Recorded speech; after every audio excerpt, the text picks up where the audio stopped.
আসসালামু আলাইকুম এভরিওয়ান, সবাই কেমন আছেন? আশা করি সবাই ভালো আছেন। আমিও আল্লাহর রহমতে ভালো আছি।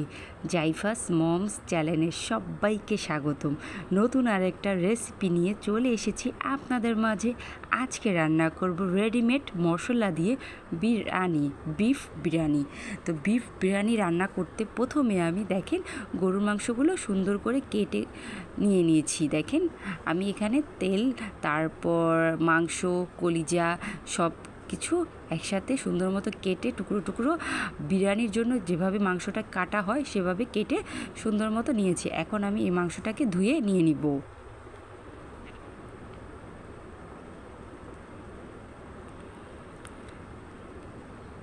দেখেন মাংসগুলো নিয়েছি আর সাথে নিয়েছি চাল।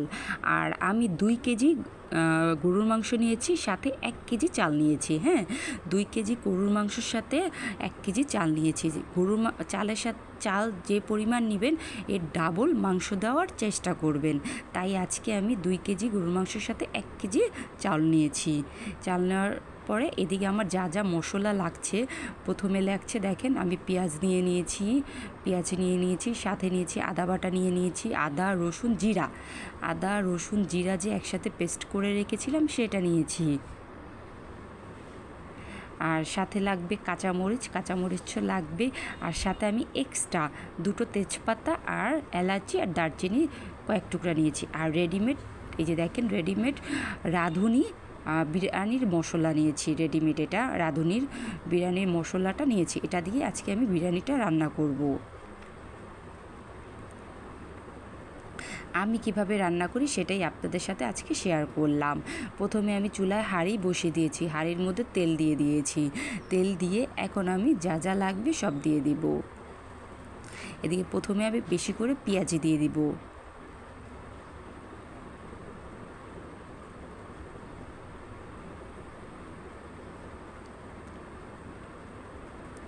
দেখেন আমি পেঁয়াজ দিয়ে এখন একটু ভাজা ভাজা করে নিব পেঁয়াজটাকে। আমি প্রথম এই যে দেখেন আমি সাথে যে 2টা এক্সট্রা তেজপাতা আর এলাচি আর দারচিনি টুকরো নিয়েছিলাম সেটা আমি এটার মধ্যে দিয়ে দিলাম। এখন এটাকে আমি ভাজা ভাজা করে নিব।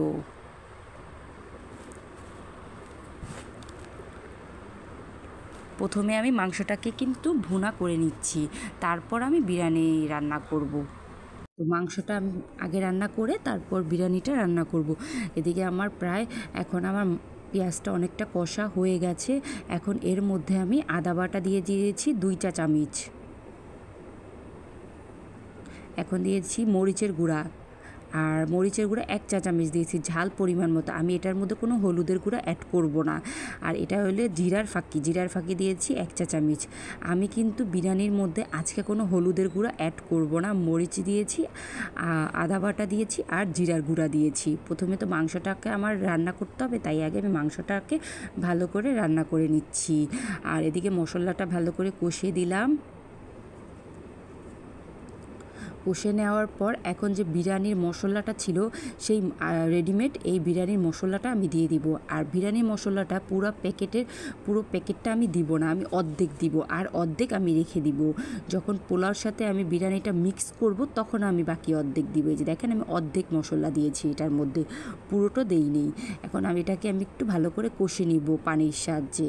এই দেখেন আমি পানি দিয়ে দিয়েছি, এখন আমি ভালো করে এটাকে কষে নিব। আমি এখন এটার মধ্যে 2টো কাঁচামরিচ দিয়েছি, বেশি দেইনি। আমি আরও কাঁচামরিচ দিব, তাই আমি একসাথে দিলাম না। এখন আমি সামান্য পরিমাণ লবণ অ্যাড করে দিলাম। এখন আমি একটু ভালো করে কষে নিব। এখন আমি দিব সামান্য একটু সস। এই সসটা আমি বাসায় তৈরি করেছি, সেই সসটাই এখন দিয়ে দিব। এখন আমি ভালো করে মশলাটাকে একটু কষে নিব।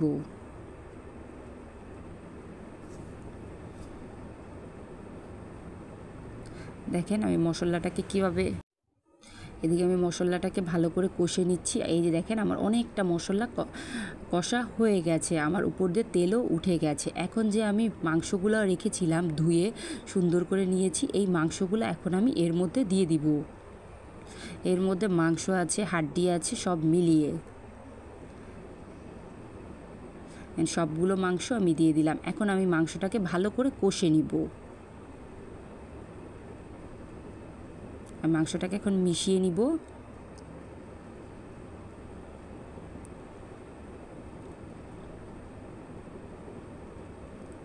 আমি এখন সুন্দর করে মশলার সাথে মাংসটা মিশিয়ে নিচ্ছি।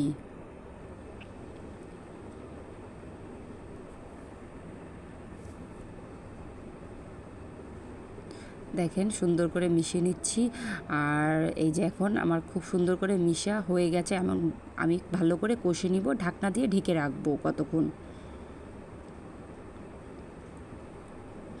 এই দেখেন আমি ঢাকনাটা উঠিয়েছি, দেখেন আমার কতটা পানি উঠেছে, অনেকটা পানি উঠেছে। এখন আমি পানিটাকে শুকিয়ে নিব ভালো করে।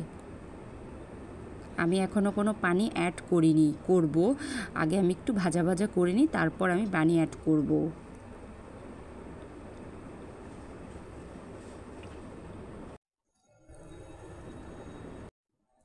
দেখেন আমি আবার মাংসটাকে একটু ঢেকে রেখেছিলাম, আবার আমি দেখছি আমার পানিটা কীরকম শুকিয়েছে। এই যে দেখেন আমার অনেকটা পানি শুকিয়ে গিয়ে উপরে তেল উঠে গেছে। আমি আরেকটু ভাজা ভাজা করে নিচ্ছি। তারপর আমি আগে থেকে গরম পানি করে রেখেছিলাম, আমি গরম পানি এটার মধ্যে অ্যাড করব। আমার মাংসটার কালারটা কেমন এসেছে দেখেন, মাশাআল্লাহ খুব সুন্দর। এখন গরম পানি আমি অ্যাড করে দিব। আমি পরিমাণ মতো গরম পানি দিয়ে দিচ্ছি, কারণ মাংসটা আমার সিদ্ধ হওয়া আগ পর্যন্ত আমি এখন অপেক্ষা করব।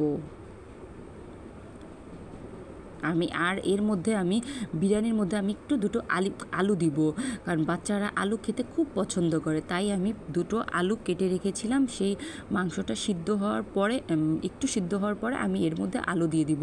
দেখেন আমার অনেকটা বলক চলে এসেছে, মাংসটার কালারটা কেমন এসেছে।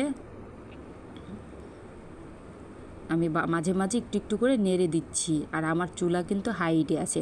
আর হাই হিটে যদি মাংসটা রান্না করেন তাহলে দেখবেন মাংসটা তাড়াতাড়ি সিদ্ধ হওয়ার সম্ভাবনা থাকে। এখন আমি এর মধ্যে দুটো আলু কেটে দিলাম বিরিয়ানির মধ্যে, কারণ বিরিয়ানির মধ্যে একটু আলু দিলে ভালো লাগে। আপনারা যদি না চান তাহলে নাও দিতে পারেন। এখন আলুটা দিয়ে আমি ভালো করে এখন আরেকটু সিদ্ধ করে নিব। আমি আরেকটু নেড়ে দিলাম। দেখেন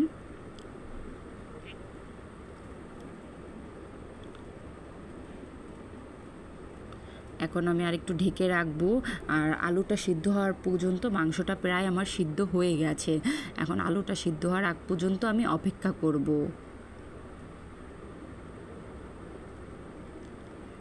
এদিকে দেখেন আমার প্রায় আলুটাও সিদ্ধ হয়ে গেছে, মাংসটাও প্রায় সিদ্ধ হয়ে গেছে। আমি একটু একবারে শুকিয়ে ফেলবো, আমি ঝোল রাখবো না।